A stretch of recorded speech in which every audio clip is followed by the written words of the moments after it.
Okay, hi everyone. Welcome to this year's Youth Summit. We are all members of YAC and we're very excited to be here. This is our first virtual summit and we're going to make it a good one. So thank you all for being here and we're excited to have you all join us. This year's theme is mission inclusion, sort of like a spy theme. So we've included some fun facts and photos to help represent and incorporate this theme.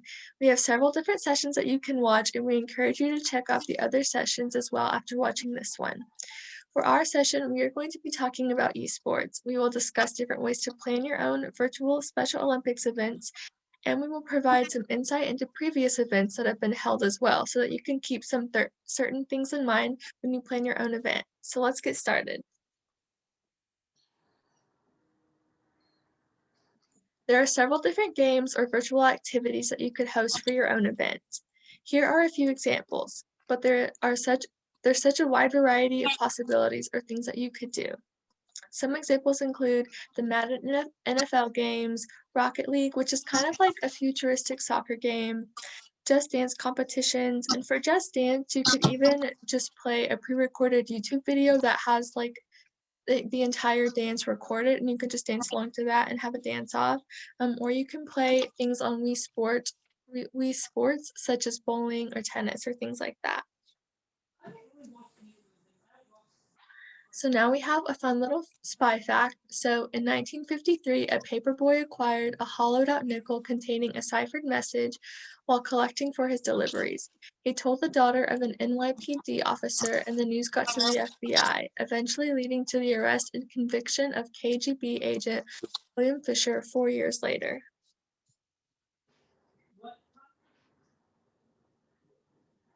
Here we have several options for different platforms that you could host your event on. On the Xbox, you can play games such as Madden, Rocket League, or NBA. On the Wii, you can play games such as Wii Sports and Wii Resort. On the PlayStation, you can play games such as Uno or FIFA, and there are some games that are available both on the Xbox and the PlayStation, so that's an even wider variety of events that you could host. Through the Nintendo platform, you can play on devices such as the Switch or the DS, and there are many games to play, such as Super Smash Bros. Or Mario Kart. Hi everybody, I'm Chloe Clements, and today I'm going to be doing the communication part of the eSports video. So when doing eSports, some of the communications that we used was Discord, which is a secure server that you have to be sent a link to join, and that was used for Rocket League, Wii, and Madden, football, and that was used to chat and discuss the bracket and who was going to be playing next. The other thing that they used was Battlefy, which was a tournament tracker and used to keep scores and decide who's going to be playing against who. And then finally, they used email for Madden football to communicate in between each other who's playing.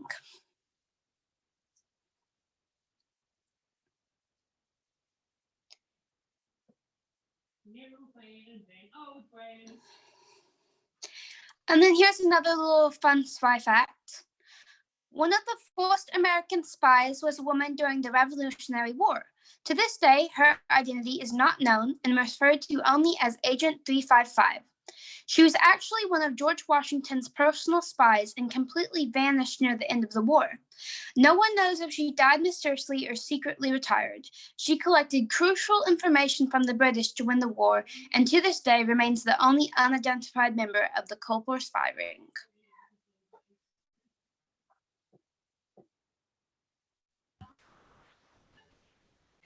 Hey, I'm Phoenix. I'm going to go over rewards and prizes for your virtual esports. There are plenty of options for this. Some of the ones we have included are candy and snacks, stuff like that, things to eat. Ribbons, just like the ones they hand out at the in-person Special Olympics events, or even medals. T-shirts, they can have the event you went to, your school team, things like that, and hats.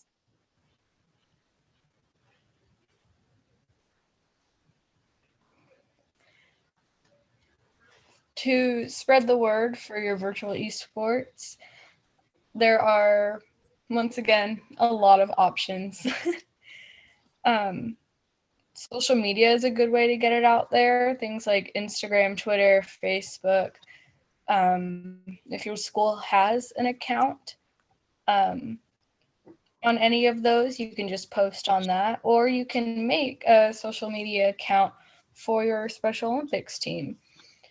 Putting up posters around your school with information people can use to join or learn more about it is a good way to get it around. And using things like Google Forms, email, Discord, etc. are good as well.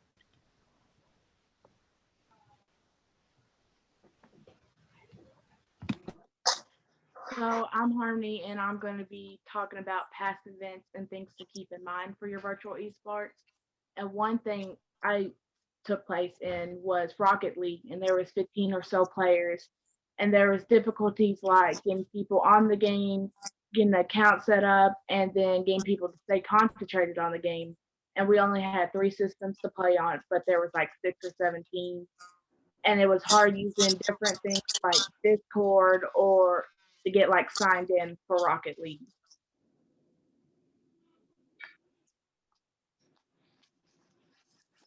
And a fun spy fact is 14 squirrels were arrested by Iranian authorities for espionage. Officials say that they succeeded in apprehending the suspects before they were able to take any action.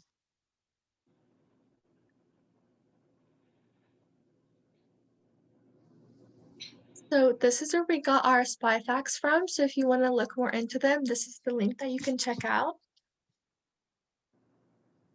And we hope that these ideas help to provide a starting point for you to plan and host your own virtual events. We hope that you enjoyed this session and that you learned some different ways to host an event in a virtual environment. Once again, don't forget to check out the other awesome sessions, and thank you all for joining us today.